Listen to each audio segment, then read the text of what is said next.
பிள்ளையா இருப்பேன் அப்படின்னு கேட்கும் போது கூட நீ சொல்லாத, அந்த மாதிரி சிறு பிள்ளைன்னு சொல்லாத. நான் உனக்கு என்ன சொல்றேனோ நீ அதை போய் நீ தைரியமா சொல்லு.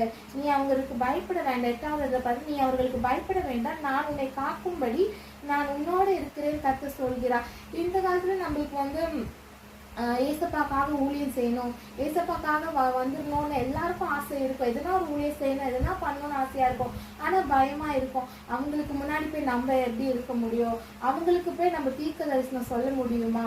இல்ல அவங்க கிட்ட போய் நம்ம பேச முடியுமா?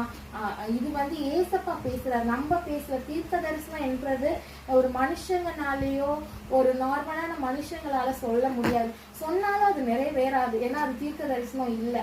ஏசப்பா சொல்லி ஆவியானவர் உணர்த்தி நம்ம சொன்னாதான் அது தீர்க்க தரிசனம். அப்பதான் அது நிறைவேறும். அதனால ஏசப்பா தான் நம்மளை அழைச்சாரு. ஏசப்பா தான் நம்மளை தீர்க்க தரிசனத்துக்கு அழைச்சாருன்னா ஏசப்பா நம்ம வழி நடத்துவார். நம்மளுக்கு பயப்படுவாங்க. நம்ம சிறு பிள்ளைங்களா இருந்தாலுமே பெரியவங்களா இருந்தாலுமே ஏசப்பா நம்மளை அழைச்சாருன்னா எதுக்குமே நம்ம பயப்படக்கூடாது. எவ்வளோ பேர் ராஜ்யமா இருந்தாலும், எவ்வளோ பேர் இருந்தாலுமே, எவ்வளோ பேர் என்னென்ன பொசிஷன்ஸ்ல இருந்தாலுமே அவங்களுக்குலாம் நம்ம அஞ்சக்கூடாது. ஏன்னா ஏசப்பா சொல்றாரு, நீ அவர்களுக்கு பயப்பட வேண்டாம், நான் உன்னோடு கூடவே இருக்கிறேன்.